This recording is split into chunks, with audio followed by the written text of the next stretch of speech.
નમસ્કાર મિત્રો, ધોરણ 12 ગણિત પ્રકરણ 3 શ્રેણિક કેપી ઇન્સ્ટિટ્યૂટમાં પ્રથમ લેક્ચરમાં આપ સર્વે વિદ્યાર્થી મિત્રોનું સ્વાગત છે। મિત્રો, આજે આપણે શ્રેણિકની ચર્ચા શરૂ કરવા જઈ રહ્યા છીએ। પ્રશ્ન પહેલો જ આપણને મનમાં થાય, શ્રેણિક એટલે શું? મતલબ કે શ્રેણિકની વ્યાખ્યા સમજવી જોઈએ। તો શ્રેણિકની વ્યાખ્યાની શરૂઆત કરીએ આપણે। કોને કહેવાય શ્રેણિક? મિત્રો, શ્રેણિક એટલે વાસ્તવિક સંખ્યાઓની ચોરસ અથવા લંબચોરસ સારણી। સારણી મતલબ ગોઠવણી। વાસ્તવિક સંખ્યાઓની ચોરસ અથવા લંબચોરસ ગોઠવણીને શ્રેણિક કહેવાય છે। વાસ્તવિક સંખ્યાઓની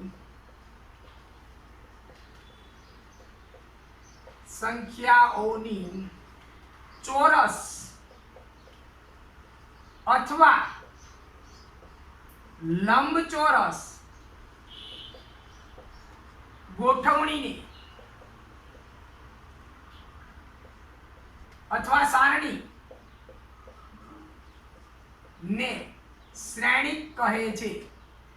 શ્રેણિક કહેવાય છે। વાસ્તવિક સંખ્યાઓની ચોરસ અથવા લંબચોરસ ગોઠવણી। ખાસ ધ્યાનમાં રાખવાનું છે મિત્રો, માત્ર ને માત્ર વાસ્તવિક સંખ્યા, કોઈ પણ કાલ્પનિક સંખ્યા, કોમ્પ્લેક્સ નંબર નહીં, વાસ્તવિક સંખ્યાઓ। આપણે એક ઉદાહરણ તરીકે જોઈએ। અહીંયા આગળ હું વાસ્તવિક સંખ્યાઓને ગોઠવવાનો પ્રયત્ન કરું। 1 2 3 7 8 9 અને પછી એને હું અહીંયા આગળ એક કૌંસ આ રીતનો ક્લોઝ બ્રેકેટ ચોરસ કૌંસની અંદર આને ગોઠવણી મૂકું છું। તો અહીંયા આગળ મેં પ્રાકૃતિક સંખ્યાઓનો ઉપયોગ કર્યો છે। વ્યાખ્યામાં મેં કીધું છે વાસ્તવિક સંખ્યાઓની ગોઠવણી। કોઈ અહીંયા √3 મૂકી શકે, અહીંયા 2/3 મૂકી શકે, કોઈ નેગેટિવ નંબર લઈ શકે। તો આ બધી વાસ્તવિક સંખ્યાઓ છે। આની જે હું ગોઠવણી કરું છું, તો આ ગોઠવણીને શ્રેણિક કહેવાય। આ જે ગોઠવણી કરી છે અને જે બે કૌંસ કર્યા છે, આ ગોઠવણીને શ્રેણિક કહેવાય। આ ગોઠવણીની અંદર જે પરિસ્થિતિ છે એ પરિસ્થિતિને જો સમજવાનો પ્રયત્ન કરીએ તો 1 2/3 અને √3 આ જે સંખ્યાઓ લખી છે એને કહેવાય પ્રથમ હાર। પ્રથમ હાર અને નીચે જ્યાં 7 8 અને -9 નેગેટિવ 9 આને કહેવાય બીજી હાર। બીજી હાર શ્રેણિકની પ્રથમ હાર, શ્રેણિકની બીજી હાર। આવી જ રીતે જો હું આ 1 અને 7 ની વાત કરું તો આને કહેવાય પ્રથમ સ્તંભ। પ્રથમ સ્તંભ। અહીંયા જે છે 2/3 અને 8 આની હું વાત કરું તો આને કહેવાય બીજો સ્તંભ અથવા દ્વિતીય સ્તંભ। દ્વિતીય સ્તંભ અથવા બીજો સ્તંભ। આપણે બીજી હાર લખીએ ને દ્વિતીય હાર પણ કહેવાય। અહીંયા દ્વિતીય સ્તંભ। અને આ જે આપણને ફરી પાછું અહીંયા મળે છે √3 અને નેગેટિવ 9 આને કહેવાય તૃતીય સ્તંભ અથવા ત્રીજો સ્તંભ। અહીંયા આગળ જે શ્રેણિક છે એમાં 2 હાર અને 3 સ્તંભ છે। એટલે શ્રેણિકની નીચે આપણે જ્યાં ચોરસ કૌંસ જમણી બાજુ પૂરો થાય ત્યાં નીચે આપણે 2 × 3 આવું લખીશું। આનો મતલબ શું થશે કે આ શ્રેણિકની અંદર 2 હાર છે અને 3 સ્તંભ છે, અને 2 અને 3 નો ગુણાકાર કરશો તો 6, એટલે કે આ શ્રેણિકની અંદર 6 સંખ્યાઓ છે। 6 elements are in the matrix.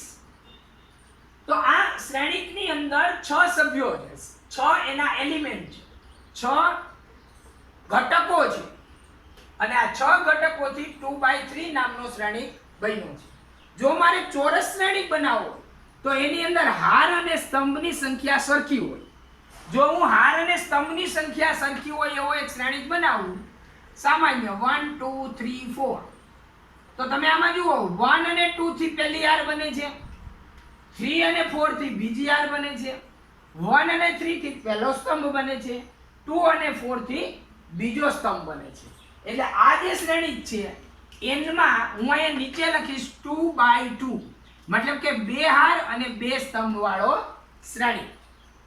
આપણે 3 હાર અને 3 સ્તંભ વાળો શ્રેણિક જો બનાવવો હોય તો આપણે આ રીતે બનાવીએ. હું અજ્ઞાત ઘટકો લઉં a b c d e f g h અને i.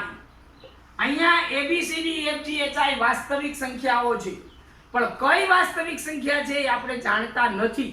અજ્ઞાત વાસ્તવિક સંખ્યાઓ છે a b c d e f g h i, અને આમાં 3 હાર છે. a b c થી પહેલી હાર, d e f થી બીજી હાર, g h i થી ત્રીજી હાર, a d g થી પહેલો સ્તંભ, b e h થી બીજો સ્તંભ, c f i થી ત્રીજો સ્તંભ. એટલે અહીંયા હું લખીશ 3x3.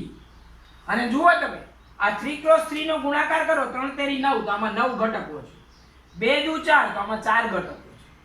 તો શ્રેણિકમાં જે નીચે લખીએ છીએ એને આપણે કહીશું શ્રેણિકની કક્ષા. શ્રેણિકની કક્ષા જો જાણતા હોય તો એ શ્રેણિકમાં કેટલા ઘટકો છે એ આપણે આસાનીથી કહી શકીએ સામાન્ય ગુણાકારથી. તો અહીંયા આગળ એક ઉદાહરણ દ્વારા આપણે આટલી ચર્ચા કરી લંબચોરસ અથવા ચોરસ શ્રેણિક. કોઈને એમ થાય કે 1x1 નો શ્રેણિક હોય ખરો? હા, 1x1 નો શ્રેણિક પણ હોય. અહીંયા હું કોઈ પણ એક સંખ્યા મૂકી દઉં 1x1, ગમે તે સંખ્યા મૂકો, 5, અજ્ઞાત સંખ્યા મૂકો x. જે શ્રેણિકમાં એક જ હાર અને એક જ સ્તંભ હોય તેવા શ્રેણિકને 1/1 નો શ્રેણિક કહેવાય. ઓકે, હવે અહીંયા જે શ્રેણિક જે છે આ શ્રેણિકની અંદર આવેલા જે ઘટકો છે એ ઘટકોના સ્થાન વિશેની જો આપણે ચર્ચા કરવી હોય તો હું આ શ્રેણિકને વ્યાપક રીતે લખીશ અને શ્રેણિકની કક્ષા હું m×n લઈશ. મતલબ કે એમાં m હાર અને n સ્તંભ, આવી રીતે હું એક શ્રેણિક બનાવીશ અને શ્રેણિકનું નામ આપણે પાડીશું કેપિટલ A. ખાસ યાદ રાખજો, દરેકને પોતાનું નામ હોય જ, એમ શ્રેણિકને પણ પોતાનું નામ છે. અહીંયા આ જે શ્રેણિક હું બનાવું છું m×n, એટલે કે m હાર અને n સ્તંભ, અને આની અંદર મારે m હાર અને n સ્તંભ એટલે કે mn જેટલા ઘટકો મારે આમાં મૂકવાના છે. હું કઈ રીતે ઘટકો મૂકું છું અહીંયા હું લખીશ કે કેપિટલ A શ્રેણિકનું નામ આપ્યું એટલે હું અહીં સ્મોલ a અને 1 1 લખીશ. આ 1 1 લખું એનો મતલબ થશે કે આ પહેલી હાર અને પહેલા સ્તંભનો ઘટક છે. પછી હું પહેલી હાર ઉપર જ લખું છું એટલે a12 પહેલી હાર બીજો સ્તંભ, a13 પહેલી હાર ત્રીજો સ્તંભ, અને આ રીતે હું આગળ ચાલતો જાઉં તો મને અહીંયા મળશે a પહેલી હાર અને m હાર અને n સ્તંભ. n સ્તંભ છે એટલે અહીંયા હું મૂકીશ n.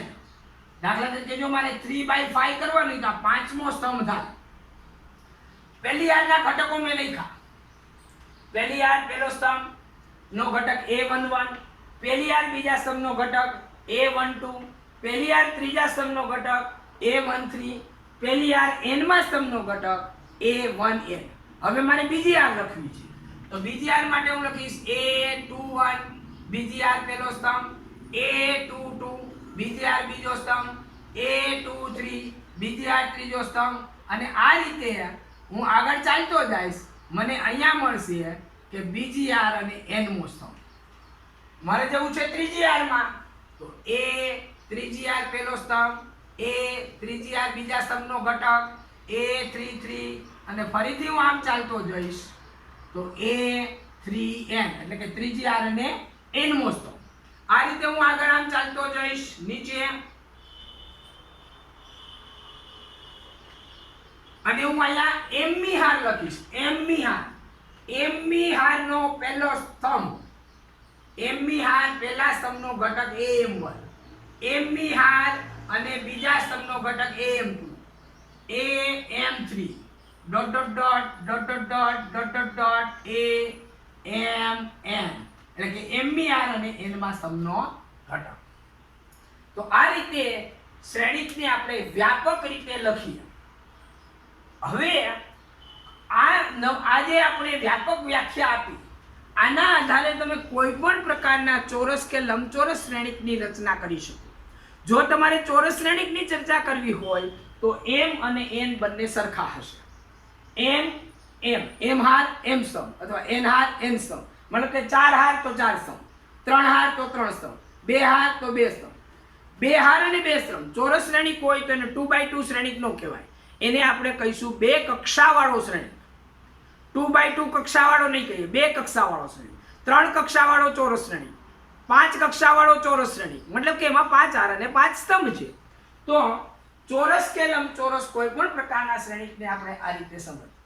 કોઈને એમ થાય કે મારે બી શ્રેણિક લખવો હોય તો આ એ ની જગ્યાએ માનો કે મારે બી શ્રેણિકને વ્યાપક રીતે લખવો હોય તો અહીંયા મેં કેપિટલ બી આપ્યું, આ બધાને હું બી નામ આપી દઈશ. આ બધા જ ને બી નામ આપી દેવાનું. નીચેના સફિક્સ જે છે, સફિક્સ મતલબ અનુ, ગુજરાતીમાં એને કહેવાય અનુ, અંગ્રેજીમાં કહેવાય સફિક્સ. બી શ્રેણિક, સી હોય તો આ બધા સી. તો વ્યાપક શ્રેણિક તમારે કોઈ પણ રીતે બનાવવા હોય તો તમે બનાવી શકો, અને આ વ્યાપકતાના આધારે તમે કોઈ ચોક્કસ પ્રકારના શ્રેણિકની ચર્ચા કરી શકો. તો આ શ્રેણિકની વ્યાખ્યા અને શ્રેણિકને વ્યાપક રીતે કેમ દર્શાવવું તે. હવે જ્યારે હું તમને આ વ્યાપક રીતે લખ્યું હોય, જો આ બી શ્રેણિક હવે મેં લખી નાખ્યો એટલે બી શ્રેણિકના આધારે તમને પૂછું અને હું તમને એમ કહું કે ભાઈ B3 4 આનો મતલબ શું થાય? તો કે એક એવી વાસ્તવિક સંખ્યા જે શ્રેણિકમાં ત્રીજી હાર અને ચોથા સ્તંભમાં આવેલી છે. તો ત્રીજી હાર ગણો, આ પહેલી હાર, આ બીજી હાર, આ ત્રીજી હાર, ચોથો સ્તંભ, પહેલો સ્તંભ, બીજો સ્તંભ, ત્રીજો સ્તંભ અહીંયા આવેલી છે. બી ત્રીજી હાર અને ચોથા સ્તંભ, અહીંયા જે સંખ્યા આવેલી છે એ સંખ્યા એનું સ્થાન દર્શાવે છે. તો સફિક્સ આપણને શું મદદ કરશે?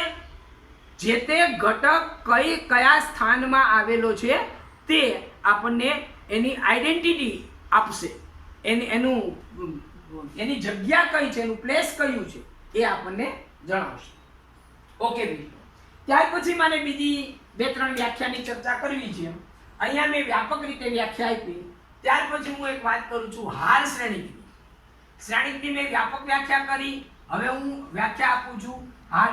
ચોરસ શ્રેણિકની વ્યાખ્યામાં આવી ગઈ છે, તમે સમજી શકો છો, મેં ચર્ચા કરી. જો શ્રેણિકમાં હાર અને સ્તંભની સંખ્યા સમાન હોય તો એવા શ્રેણિકને ચોરસ શ્રેણિક કહેવાય. હવે આ વ્યાખ્યા લખવાની જરૂર નથી, હું સીધી વ્યાખ્યા તમને સમજાવું છું. હાર શ્રેણિક. હાર શ્રેણિક,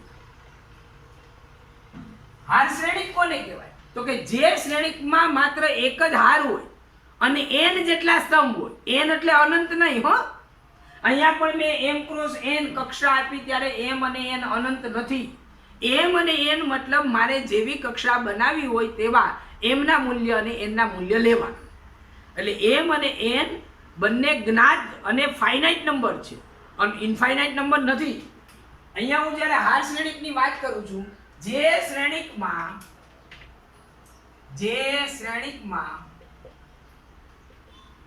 ફક્ત એક જ હાર હોય, અને n સ્તંભ હોય તો તેને હાર શ્રેણિક કહે છે. હાર શ્રેણિક કહે છે. ઉદાહરણ તરીકે મારે a ને હાર શ્રેણિક બનાવવો છે તો હું લઈશ a11 a12 a13 ... a1n. એટલે આની કક્ષા કઈ બનશે? તો કે એક હાર અને n સ્તંભ. એક હાર અને n સ્તંભ, એક જ હાર છે એટલે હાર શ્રેણિક. સ્તંભ શ્રેણિકની જો મારે વ્યાખ્યા આપવી હોય, સ્તંભ શ્રેણિક તો જે શ્રેણિકમાં ફક્ત એક જ સ્તંભ હોય, જે શ્રેણિકમાં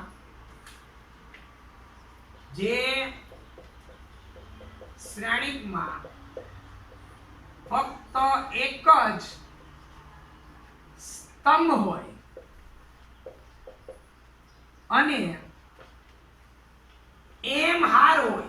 હું અહીં m હાર શા માટે લખું છું? n કેમ ન લખી? લખું તો શું વાંધો? કોઈ વાંધો નહીં. એમ પણ લખાય એન પણ લખાય, પણ મેં એન ઉપર લીધી હતી એટલે હું અહીંયા એમ લખું છું. તમે અહીંયા એન હાલ લખો. એન કે એમ નો કોઈ સીધો મતલબ નથી.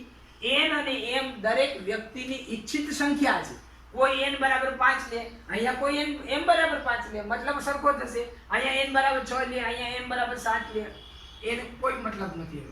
તો જે શ્રેણીકમાં ફક્ત એક જ સ્તંભ હોય અને m હાર હોય તો તેને સ્તંભ શ્રેણી કહે છે. સ્તંભ શ્રેણી કહે છે. અને સ્તંભ શ્રેણીકને સ્તંભમાં જ લખવો જોઈએ. એટલે એના માટે જો મારે કોઈ શ્રેણીકની આવી વ્યાખ્યા આપવી હોય, એ સ્તંભ શ્રેણીક છે, તો હું આને સ્તંભમાં લખી a11 a12 a13 dot dot dot a1m અને આની કક્ષા હું લખીશ 1 ક્રોસ m. તો આને કહેવાય હાર શ્રેણી. ત્યાર પછીની વાત આવે છે વિકર્ણ શ્રેણી. હવે મિત્રો બરાબર વિચારો, વિકર્ણ શેમાં મળે? લંબચોરસને વિકર્ણ મળે એ વાત સાચી છે. ભૂમિતિની અંદર આપણે લંબચોરસનો વિકર્ણ લઈએ છીએ, પણ શ્રેણીકની અંદર લંબચોરસ શ્રેણીક હોય તો એનો વિકર્ણ બનશે નહીં. વિકર્ણ માત્ર ચોરસ શ્રેણીકમાં જ થશે. એટલે વિકર્ણ શ્રેણીકની જ્યારે તમે વાત કરશો ત્યારે એ શ્રેણીક હંમેશા ચોરસ જ હોવો જોઈએ. જો કોઈ ચોરસ શ્રેણીકમાં ઉપરના a11 ઘટકથી શરૂ કરી અને ક્રોસમાં તમે ચાલતા જશો, a11 ઘટક, a22 ઘટક, a33 ઘટક, 33 ઘટક મતલબ ત્રીજી હાર અને ત્રીજા સ્તંભનો ઘટક, a44 ઘટક, am ઘટક અથવા n ઘટક, આવા બધા ઘટકો હોય અને બાકીના બધા ઘટકો શૂન્ય હોય, બાકીના કોઈ ઘટકનું એનું મૂલ્ય શૂન્ય હોય, તો એવા શ્રેણીકને કહેવાય વિકર્ણ શ્રેણીક. તો હું વ્યાખ્યા લખું છું વિકર્ણ શ્રેણીકની.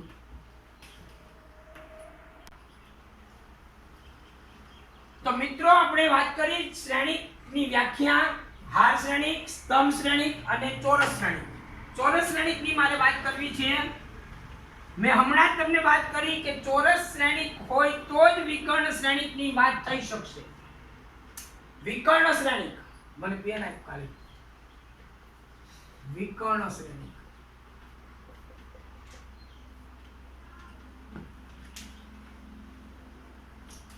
ચોરસ શ્રેણીક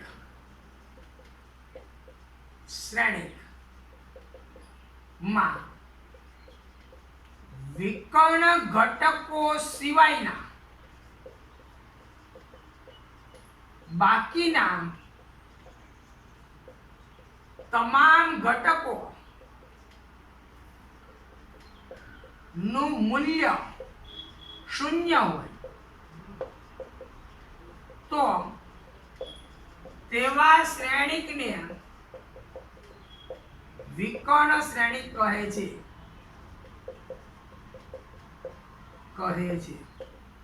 દાખલા તરીકે હું નમૂના માટે લઉં તો શ્રેણીક A, એના ચોરસ શ્રેણીક તમારે બનાવવો જ પડશે અને એના વિકર્ણ ઘટકો લઉં 1 2 3, બાકીના ઘટકોને હું 0 લઈ લઉં તો જુઓ આમાં તમે 3 હાર છે, 3 સ્તંભ છે, એટલે 3/3 વિકર્ણ ઘટક છે 1 2 3, બાકીના બધા ઘટકો શૂન્ય છે.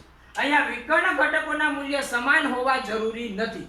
જો વિકર્ણ ઘટકોના મૂલ્ય સમાન હોય તો એવા શ્રેણીકને અદિશ શ્રેણીક કહેવાય. એવા શ્રેણીકને શું કહેવાય? અદિશ શ્રેણીક. અદિશ શ્રેણીક વિકર્ણ ઘટકોના મૂલ્ય સમાન હોય. વિકર્ણ ઘટકોના મૂલ્યો સમાન અને એકમ શ્રેણીક, આ અદિશ શ્રેણીક મતલબ વિકર્ણ શ્રેણીકમાં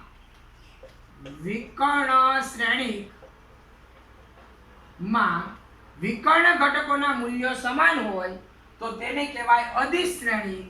અને એકમ શ્રેણીક મતલબ કે વિકર્ણ અથવા અદિશ શ્રેણીકમાં અદિશ શ્રેણીક અથવા વિકર્ણ શ્રેણીકના બધા ઘટકોના મૂલ્ય 1 અથવા અદિશ શ્રેણીકના ઘટકોનું મૂલ્ય 1.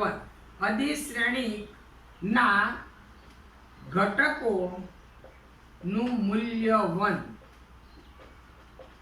એટલે જો હું અહીંયા 2 2 2 મૂકી દઉં તો એ અધિશ્રેણિક થયું. અહીંયા હું 1 1 1 મૂકી દઉં તો એ એકમ શ્રેણિક થયું. અને આ ઘટકોના મૂલ્ય જુદા જુદા રાખું તો એ વિકર્ણ શ્રેણિક થયું. તો એક જ વ્યાખ્યામાંથી આપણે 3 વ્યાખ્યા સમજ્યા. વિકર્ણ શ્રેણિક મતલબ વિકર્ણ ઘટકોના મૂલ્ય સિવાયના ઘટકોના મૂલ્ય 0 હોય. અધિશ્રેણિકના મતલબ થાય વિકર્ણ ઘટકોના મૂલ્ય સમાન હોય અને એકમ શ્રેણિકનો મતલબ થાય વિકર્ણ ઘટકોના મૂલ્ય 1 1 1 હોય. તો આટલી ચર્ચા આપણે શ્રેણિકની બાબતોમાં કરી. આપને આ વિડીયો ગમ્યો હોય તો લાઈક કરો, શેર કરો, સબસ્ક્રાઇબ કરો અને બેલ આઇકન વગાડવાનું અચૂક ભૂલશો નહીં. ખૂબ ખૂબ આભાર. ધન્યવાદ.